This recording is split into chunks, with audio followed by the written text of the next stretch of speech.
Welcome to the Journal of the Southwest Radio Hour podcast, a production of the University of Arizona Southwest Center in the College of Social and Behavioral Sciences. I'm Jeff Bannister. I'm speaking today with Dr. Nicolás Pineda Pablos, a professor in el Colegio de Sonora in Hermosillo.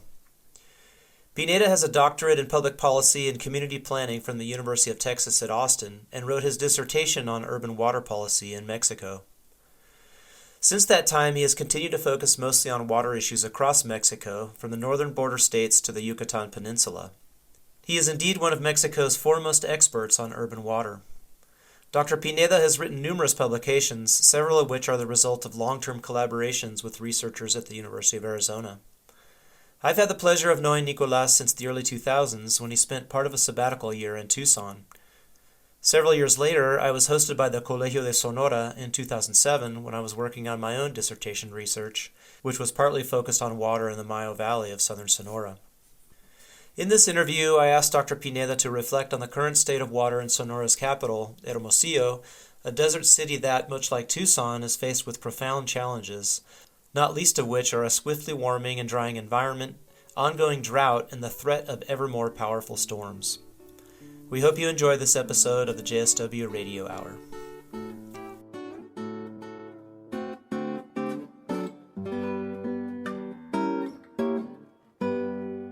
Nicolás Pineda, welcome to Journal of the Southwest Radio.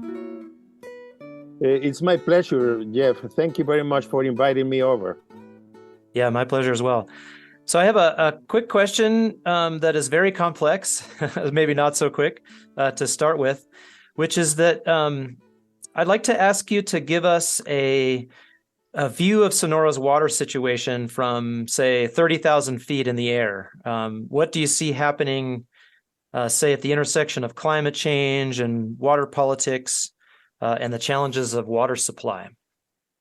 Let me provide, as a scholar, I would like to give a broad vision first and remind a few topics, especially for English-speaking people, that I think that have to be borne in mind about how is water management in Mexico. First of all, in Mexico, the water policy is federal. So it's managed by the federal government. So it's a very centralized policy. There's no, in contrast to the U.S. or in many other countries where usually, or other federal countries, where water is usually a state or local issue and local jurisdictions. In Mexico, water management and water policy is centralized in the federal government, so it's managed from Mexico City. Also, in Mexico, there's no private property of water. Practically all of the important bodies of water are considered in the Mexican Constitution that they are national water. And this means that they are managed by the federal government. So these go together.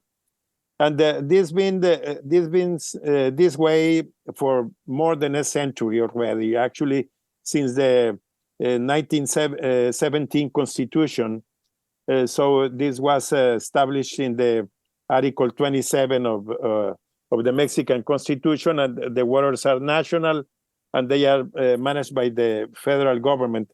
Now, coming more to our present moment, let's say in this second decade of the 21st century, in practical terms, the water agency is called the Comisión Nacional del Agua, and we call it for short CONAGUA. CONAGUA was subject, or the water management was subject to many changes during the 1990s, and let's say that it was a sector that was very subject of many reforms in terms of that now are deemed as neoliberal reforms. There were some attempts to privatize some areas like urban water utilities. There were some decentralization to transfer water management of of irrigation districts, and this was very important in South Sonora as well. All of Sonora, all of the agriculture in Sonora was put in the hands of the farmers and the main actors of the agriculture. There was an attempt as well to introduce integral water management in the 1990s. And there were some legal reforms that were consolidated in another reform in 2004 to establish like integral water management along watersheds. For this purpose, there were some watershed councils created during that time. The problem is that these watershed councils were not empowered. They were just like advising bodies. They have no real power or powers to actually manage. So we have these two elements that are apparently contradictory, that in the deep shape of the policy, it's centralized and national, and it's top-down. And there were some efforts in the late 20th century to decentralize, to introduce public participation and private participation, as well as the creation of watershed councils. The problem is that private participation in water utilities didn't advance very much. They were just like 5 cases of cities in the whole country of Mexico where water utilities were privatized. In Sonora, there was an attempt to privatize the water utility of Navojoa, but later on it was taken back by the municipality. An area that I am not very familiar with is the irrigation districts. I think they are operating, they have persisted or endured so far.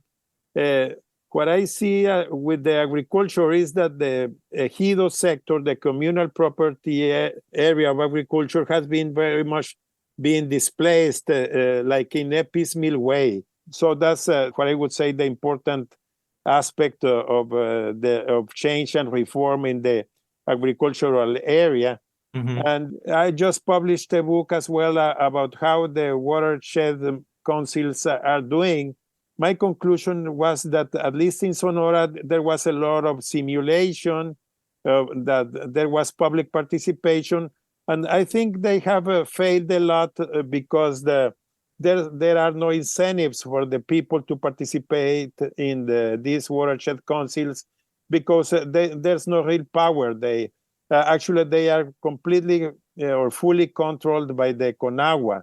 And so the policy keeps on being very much centralized and top-down. That's more or less the situation of 2018, when we have a change of the federal government, when with the takeover of AMLO, Andrés Manuel López Obrador, the new president, who actually he's been attempting to remove all of neoliberal reforms, and there was a change in policy.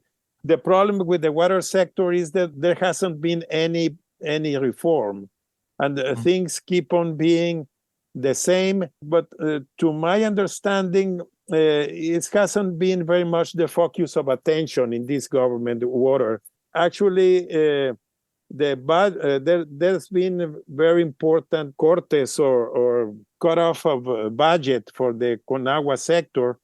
So this is affecting the infrastructure of water, and there are many problems in that area because there's no much private investment in hydraulic infrastructure, and there's no clear policy to adapt to the climate change that we've been witnessing. So there's a lot of hydraulic stress, at least in Sonora. We feel that with the level of dams, and there's been certain crises in Hermosillo, mostly in May or June, because apparently we're about in the city to run out from water because some of the dams are going down, and the aquifer levels are also very, very low.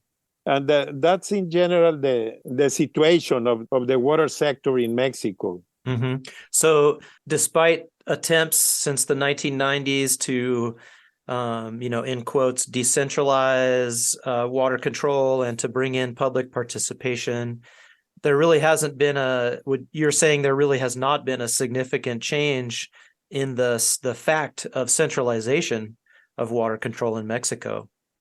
That's correct. Despite these efforts, I think the water management and policy keeps on being very much a centralized and top-down issue. Mm-hmm. And so it's very much in the hands of the CONAGUA. Here in Sonora, the state government has not many legal powers regarding water. But despite that, the state government participates in several like key issues, like, for instance, the state government built and operates the Independencia Aqueduct. Mm-hmm. And more recently, there was built another desalination plant in near Empalme, in a beach that is called the Cochori Beach.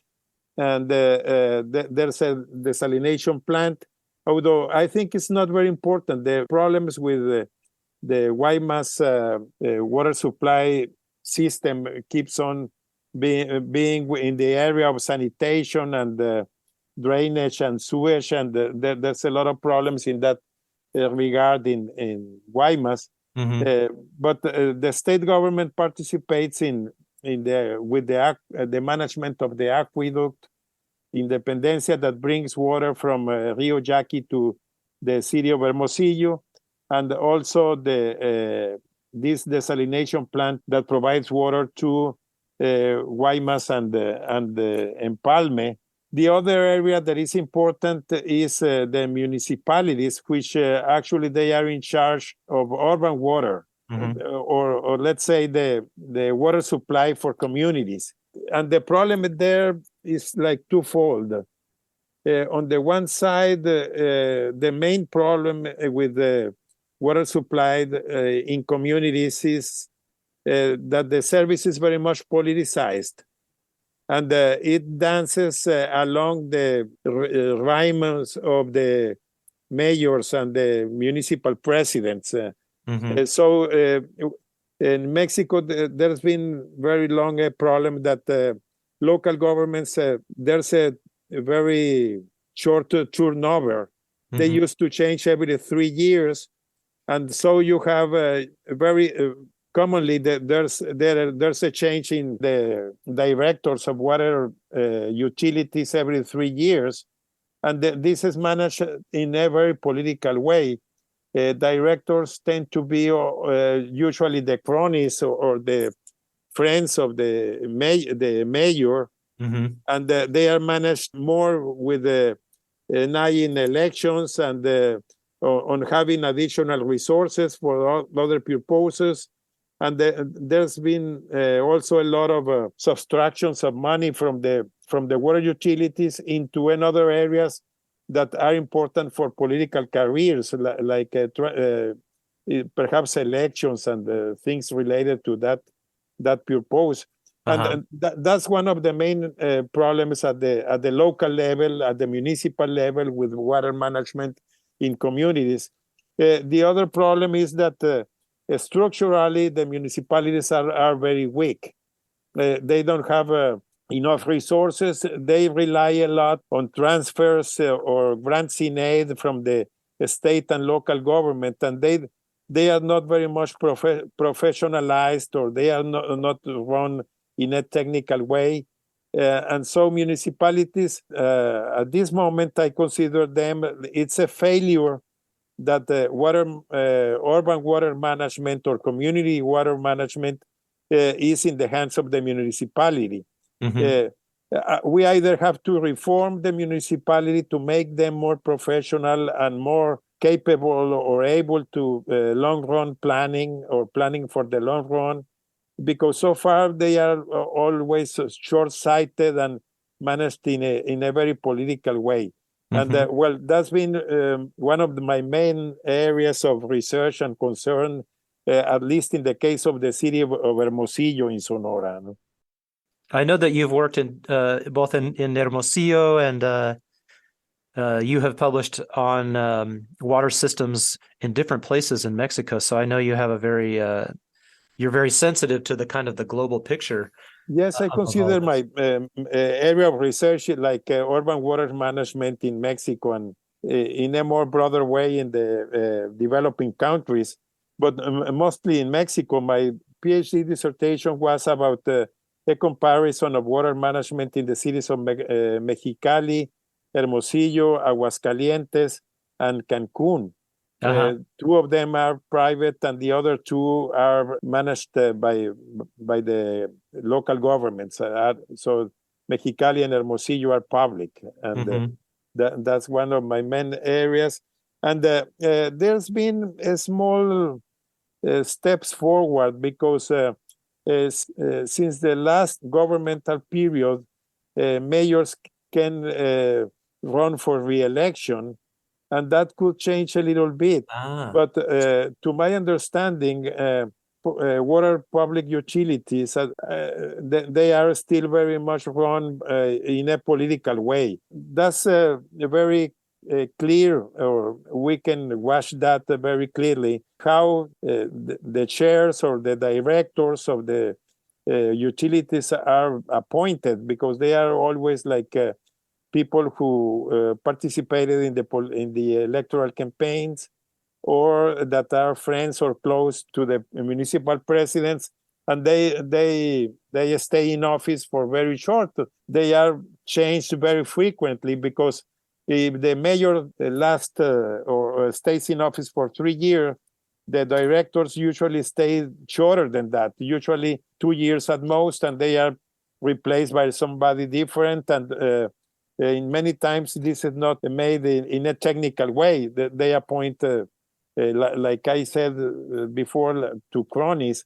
This was, for instance, in Hermosillo, in the last 3 years period of local government, there were 3 directors of Agua de Hermosillo, for Hermosillo Water. So during the pandemic, service was very much affected, because there was some populist decisions from my point of view, because they stopped charging for the service, and they were making discounts which didn't benefit the people in a real way, but affected very hard to the utility, because now it's completely broken and it's completely out of, there's no money for some infrastructure. The city needs to build a system to distribute water to the northern part of the city, which is the higher part, because the city is in a sort of a slope. And there's no money and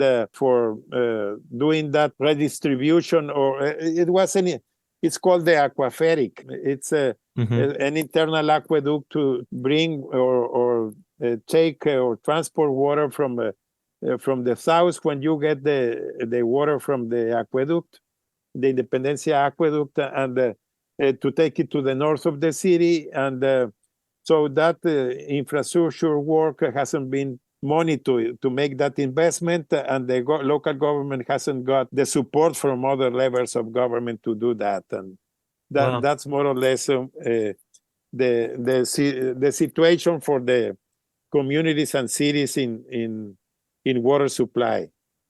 That seems like an especially difficult problem in Sonora, in Hermosillo, given the incredible heat of the summer, the length of the dry period, and of course, being in a decades now, 2 decades or more long so-called mega drought.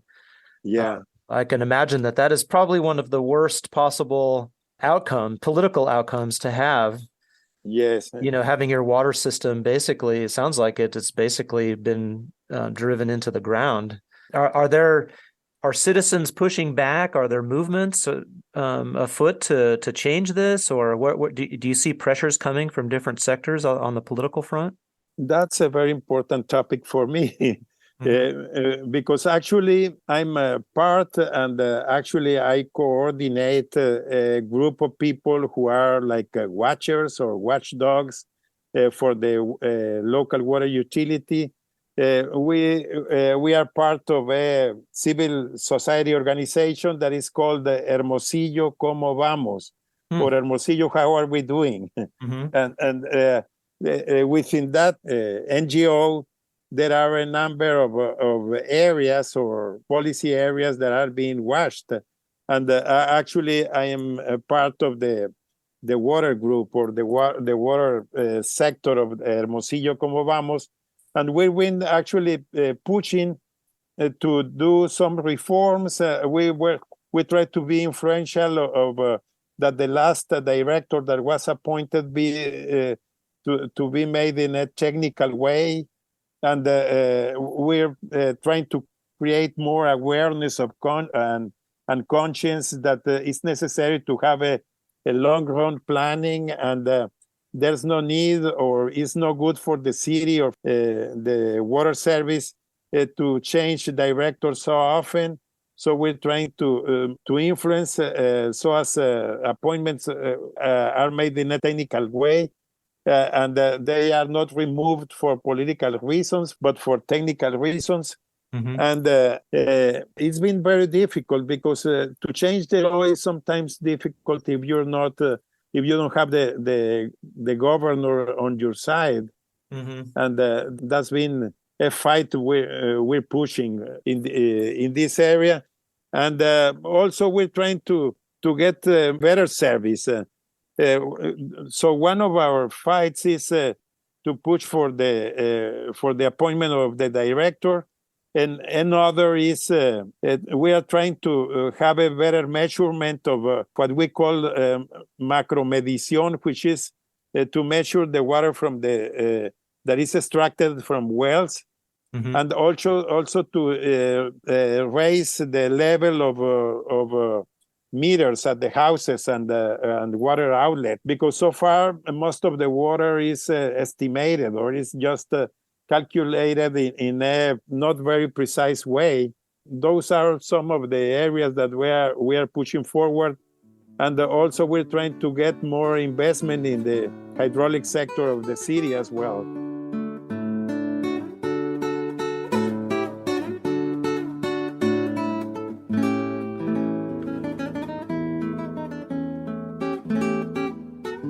So I'm interested in that question that you were, or the matter that you were just telling us about in terms of you're calling it macro medición or large scale water monitoring, and you're saying that there really isn't overall very reliable information in terms of the water that's coming into the Hermosillo municipal system. Do I have that correct? And that you're pushing for a much more accurate measurement of all of that. Yes, there used to be a full measurement or full meter of the wells of the city. The city of Hermosillo is supplied water by different kind of sources. The oldest one was the dam that is on the outskirts of the city, but the dam doesn't provide water any longer because another dam was built up higher up in the river Sonora. In the Rio Sonora, and there's another dam called Molinito, and there's an aqueduct from there. So that's surface water.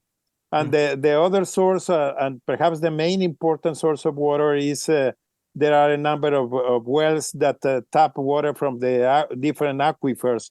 There are aquifers in the east side and on the west side of the city. I know there are about a little more than 100 wells, but actually at the current moment, there's only operating about 70 wells. And I was just checking, only 58 wells that provide water to the city have a meter. And the supply of water is just estimated. And that's a source of uncertainty because you don't know for sure. It's estimated because of the kind of pump they've got, because of the amount of energy they are using. But while in some other times there used to be a full meter or full metering of the water, and so we understand that if we don't meter or we don't measure the amount of water, it's more difficult to manage. Mm-hmm. So it's a key principle of management. You have to have a very reliable measurement of water. That's at the scale of the production area. That's from the wells. And we're pushing to have more reliable information as well on the other end when the water is delivered to the outlets or to the households and buildings and whatever else, because on that other end, there have been in the past, they got up to 80 or 85% metering of the water outlets, but at the moment they've been losing ground, and there's been less and less metering. So the service has been moving backwards in this area, and at the moment I think the percentage of households or water customers that are being metered is about 46%, when we used to have almost the double of that. And so that's one area of concern. The other area of concern is that there's a number of customers or water outlets that they don't pay water, and it's very difficult to make them. They are like unaccounted water supply, and so they are like free riders. There's a big problem of free riders as well, and there's a lot of revenue that the utility is not able to actually make effective, and that's another area of concern for the water utility at the city as well.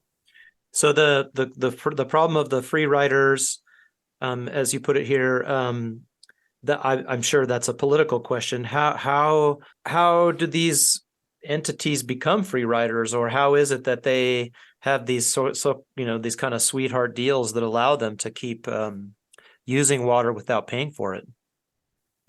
Yes, that's a very interesting and important question. At least for me, it's been one of my areas of concern. Legally, the utility is able to cut off the service to free riders, to people who don't pay their bills, and they do that, to a certain amount. The problem is that many of these people who don't pay the water, they connect some other way, or they hire a plumber and they reconnect themselves to the water system. And so they stay that way. And you could think that these are low-income people, but many higher-income people do that as well. And so one of the problems is that you have to raise the awareness of people and what they call the water culture, as not doing that. That's not a good citizenship, and you're making damage in the water system of the city, and that water is a very strategic and key area for the sustainability of the city. And but that's a big problem, financial problem of the utility as well, that many people don't, let's say, I don't know what would be the percentage, but supposedly what we call the commercial efficiency from the revenues, from the bills they issue, the amount of they try to charge, they collect only 85% of the water billing.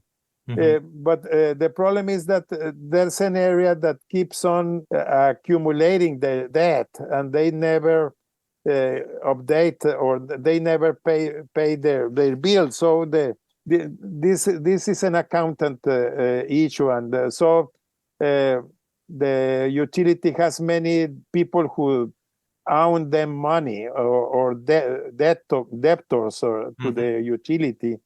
And so there's a big millionaire amount of money that the users have a big debt to the utility. And so that's one of the problems. And on the other hand, as far as we know, And this is very important for the environment. I don't know how this compare with the U.S. cities, but the amount of water produced for the city is too large. Our indicator for this amount of water is how much water per inhabitant is produced or introduced to the system. Mm-hmm. And our indicator, I don't have the in U.S. units, but it's the last indicator I have for last year for the 2021 and 22 is that the city consumes 420 liters per inhabitant per day. Okay. So this is 420 liters per inhabitant per day. When we think that the consumption or the water consumption per inhabitant should be no more than 200. That's it, no more than half of that. Mm-hmm. And so the other problem is that this doesn't mean that the inhabitants consume a lot of water or have a lot of gardens. Actually, I think that households use just enough water for them. There are no big gardens or lawns in the houses, Mm-hmm. in most of the houses, and they are not like big users of water. The problem is that the unaccounted for water, that a large amount of water is lost on the way, on the pipe network that supplies the city, and there are some clandestine outlets and in addition to the people who don't pay and people who have no meters and perhaps use more water than they are charged for. Mm-hmm. And that's the other big issue, what we call the physical efficiency, because it's also very low. It's actually less than 50% as well. That well, as I mentioned before, it's only 46% of the water gets to the households or to the customers, and more than 50% of water is lost on the way. So you're saying there are different ways that water, that more than 50% gets out. One is the problem of, I guess you would say, tomas clandestinas, or illegal taps into the water system. Yes. Well, that's part of the problem, but the other part is the accounting system is not very reliable. Okay, the accounting system itself. Also, I don't know. That's something that I'm trying to get more knowledge of at the moment. There are many which are called dead taps. The utility called them dead taps, which are for parks, for public institutions like hospitals, schools, churches, and they don't charge that water, and they don't meter either. So we're trying to get the system more reliable, and they should meter those what are called dead taps. For instance, in the neighborhood where I live, there's a small park there, and there's a hose attached to a tap there that is open and irrigating the park 24 hours a day. Wow. And so that's tapping a lot of water. To make the point, the point is that the city is extracting and tapping too much water from the environment, and we should be more efficient in Hermosillo. And this happens in many other cities, but however, there are a few cities in Mexico which are much more efficient. Some of them are in Baja California, like Tijuana and Mexicali, who have much more levels of physical efficiency, and they don't lose as much water.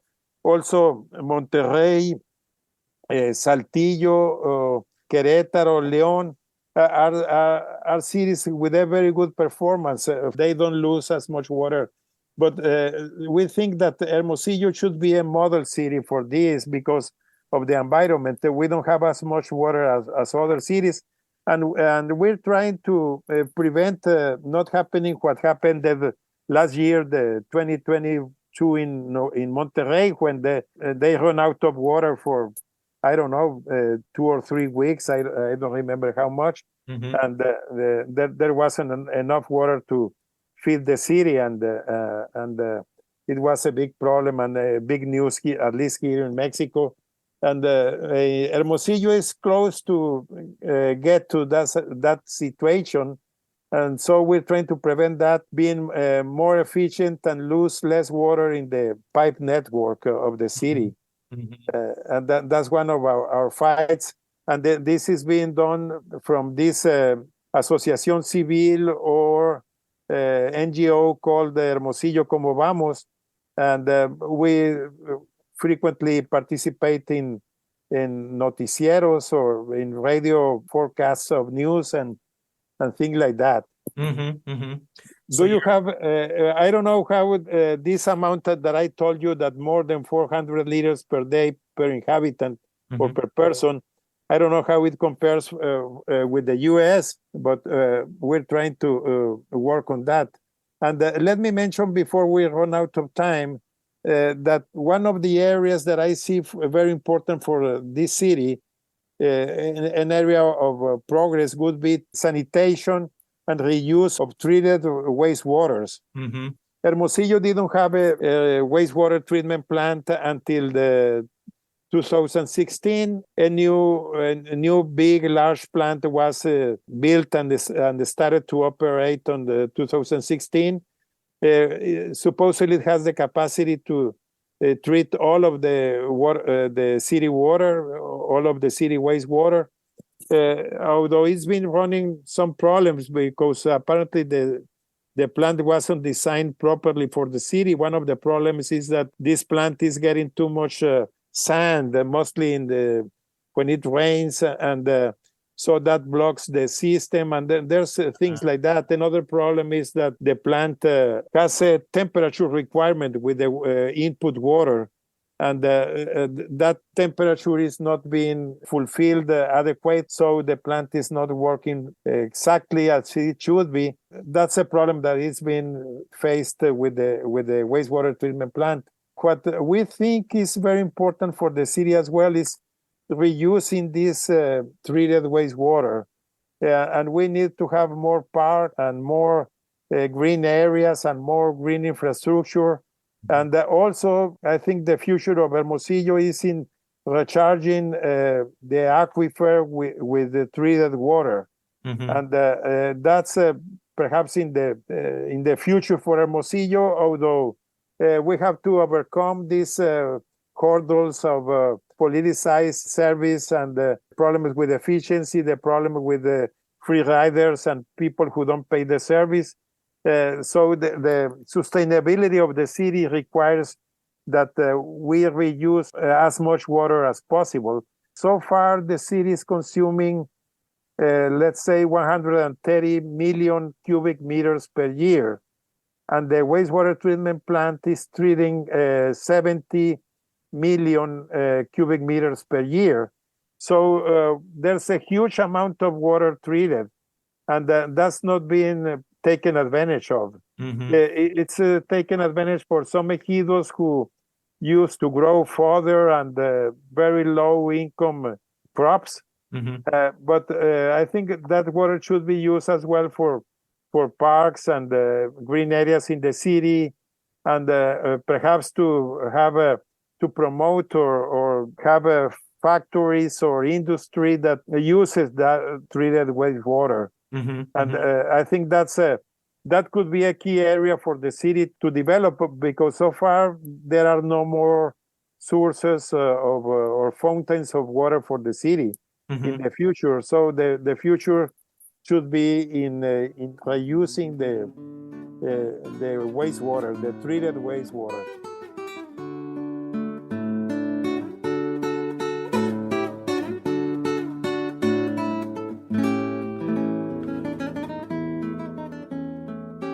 I know in Hermosillo, one of the main water sources is the Independence Aqueduct that brings water in from the Yaqui River Basin. And I know that you and your colleagues watched that process several years ago happening, and now that system has been up and running. But I'm wondering if you could just talk a little bit about all of that for our listeners so people know and understand how deeply politicized water can be, because I think that process was a very good example of that, which was probably about 10 years ago, maybe a little bit less. Well, the aqueduct started to operate in 2014. I think in April 2014. It's been working, or it's been supplying water to the city for 9 years already. Almost in 9 years, a little less than that, because it started in 2014. It was a big political conflict in the state, because it brought to conflict the south of the state, mostly farmers of the Yaqui Valley in Ciudad Obregón and the Yaqui Valley with the city of Hermosillo. It's a conflict that's still alive nowadays, and they still oppose this aqueduct, although so far apparently it's been working for 9 years already, and it became an important source of water for the came as a blessing, because in that same year, the aqueduct started in April 14, and in that same year, there was a big catastrophe in the Sonora River, an environmental catastrophe, because the Sonora River was contaminated by toxic spillovers of the Cananea mining in north of the state. Mm-hmm. It happened in August of 2014. And there was a big conflict as well with the Sonora River. So as you can see, there are many threats from many fronts. In those years, the Hermosillo stopped using the water from the Sonora River that was in the Molinito Dam. It stopped using it for 2 or 3 years, and the main source was then the aqueduct. And I think that helped the farmers of the South Sonora to ease or soften their opposition, and so the aqueduct apparently get a little more established, although the conflict is still there behind. So far, the aqueduct provides 30 million cubic meters per year to the city, and the city consumes about 130 million. So it's that proportion of water. Let me tell you that the agreement was that the aqueduct was going to use only half of it. The capacity of the aqueduct to provide that water to the city is 70 million cubic meters per year.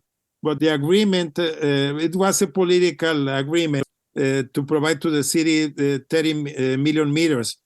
One of the problems with the strategy of the aqueduct is that the city could easily reduce their consumption because of the loss of water, what we call the accounted for water, and because also of that there's no good efficiency for physical and commercial pure process, and we'll get to improve those efficiencies. The city could keep on growing without actually increasing the water supply for the city. Mm-hmm. And that's what actually has happened in the last years, because in some other years, the city got to, in sometimes there were much better indicator of this. What happens is that there was a softer release of the pure process. I think the pandemic contributed to that, and also was because there were people or directors or the utility wasn't managed by professional directors, and they didn't pay much attention to these issues. Mm-hmm. So, and we're trying to go back to a more technical and environmentally worried or aware mm-hmm. management of the city. And so those are some of the fights or struggles we're trying to put forward. And so we're fighting for more efficiency in the water use, and we're also for water reuse of the wastewater treated. And in the future, perhaps we could get into more rain harvesting and to have a better use of rains as well in the city, because at the moment it's all of the runoff water is removed to the city, and so we have to promote more green infrastructure, rain harvesting within households, within neighborhoods, within big buildings or malls or whatever. And most of all, for the whole of the city, we have to get into that, so as the city to keep on being sustainable, or to sustain the city. No, it's not sustainable at the moment. Right. And more or less that's the overall panorama of the city water management. And just one more quick follow-up question about the politics of that. So in different works that I've read, investigations over the years on the matter of different matters of water politics, I know that a lot of political scientists have argued that oftentimes for public figures, it doesn't really, they're less interested in doing projects that work towards sustainability and some of the smaller scale things that allow cities to become more efficient. And instead, they opt for the big infrastructure projects because they're very visible politically. It provides a lot more visibility for politicians. So my final question here is, with the Independence Aqueduct, it was Guillermo Padres was the governor at the time. And I do remember a lot of people saying, well, this very thing that you're saying, Hermosillo could probably do fine by developing a much more focused strategy on conservation and other measures. And so given that, why do you think that Padres chose to go the more political route? Because it seemed like it would be very obvious that you would have a big problem with the farmers in the Yaqui Valley by creating that canal system. So what are your thoughts on that? I can't agree with you more that the politicians very frequently opt for more visible infrastructure that could carry on their names, and they are opened with a bronze plaque with their names and the year of inauguration. And I think there's more incentives for politicians to build infrastructure than to improve management. At least for water, that's very clear, and it's very well seen in Hermosillo. Padres got to this after a period of crisis of water in Hermosillo. I think Hermosillo ran out of water in the late 1990s. In 1998, the city of Hermosillo, up to that year, the city had a 24-hour service, which is not the rule in all of Mexican cities. There are many Mexican cities who don't have 24-hour services. But Hermosillo had always had a 24-hour and 7 days a week service. And but in 1998, we started, the utility started what was called the tandeos, or this sort of rationing water, that you would have running water just a few hours of the day. It was like 12 hours or 16 hours and even 8 hours a day would you have running waters.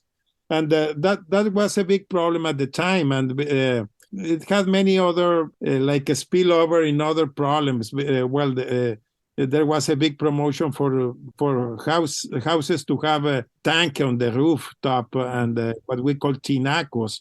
Mm-hmm. And tandeos also damaged a lot the pipes, the pipe network, because if you run water for some time and you empty them for some other time, that damages the infrastructure. Mm-hmm. So Padres, let me go to another chapter of this. The first solution that was tried for this problem of the city, that apparently the city of Hermosillo ran out of water and had to resort to rationing. The first solution was to build the desalination plant in Quino Bay, mm-hmm. in Bahia Quino. This was offered by Governor Lopez Nogales in the years 2000 and 2001. But there was a big opposition to that plant, and I think it wasn't very sensible project either. But as we say, and you just mentioned it, for politicians, it's more attractive to build the infrastructure works than improve management.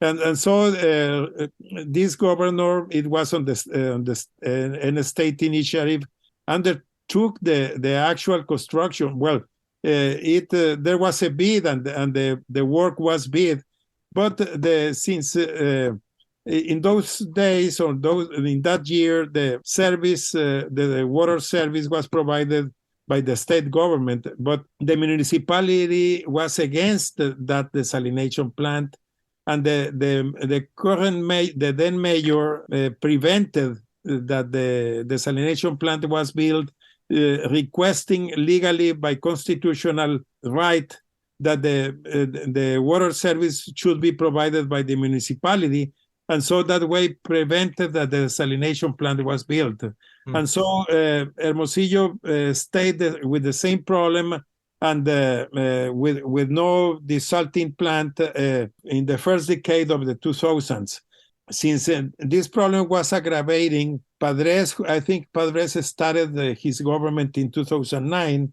He decided to transcend and to solve for sure, or once and for all, the water problem for the capital city of Hermosillo. And so he undertook the building of an aqueduct, and he was ready to pay the price and get into history as the builder of the aqueduct. And actually, many people think that is one of his main feats. In certain way, he solved the problem, although it's not a very environmental friendly work, or it is water from another basin, which is not a very commendable way to do that. That's why we're always we as citizens, as scholars, or this group of people, we're trying to press for a better management. And so we think that the problem of the city is more into management, is not in big infrastructure works. Mm-hmm. And so that's how the aqueduct came to be built, and is still it's operating. Mm-hmm. Very interesting. Nicolas, we're at about an hour. I don't know do you have anything that you'd like to leave our listeners with? Any final thoughts here?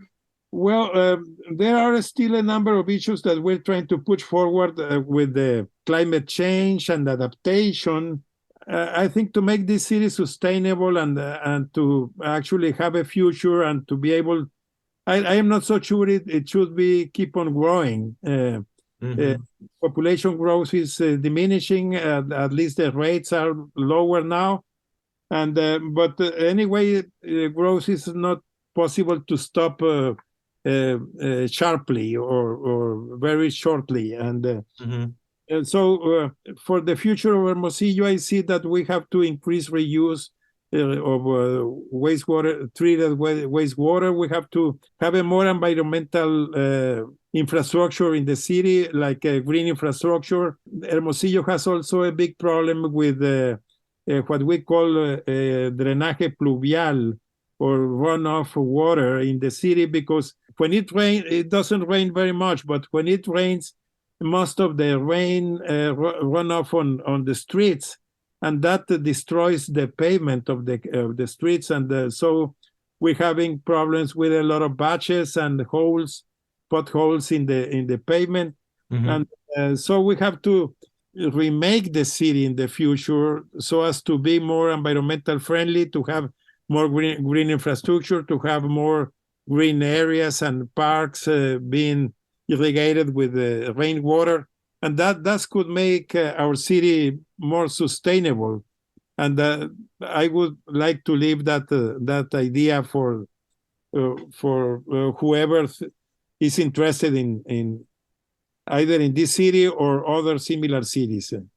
Mm-hmm. Well, thank you. That's that's an excellent thought to leave with. I think most of our listeners to this podcast will be able to relate to many of the things you're talking about. Those who live on this side of the U.S.-Mexico border are experiencing these issues in Tucson and Phoenix and I know that you follow the news on the Colorado River as well. So Yes. there's much to there's a lot of all many of these issues are just very interrelated. So I really appreciate you being able to inform us about what's happening in Sonora. And I thank you so much for your time today, Nicolas. This has been a really enlightening conversation. I appreciate you joining us today. It's been my pleasure. I hope my English is understood. Oh, it's great.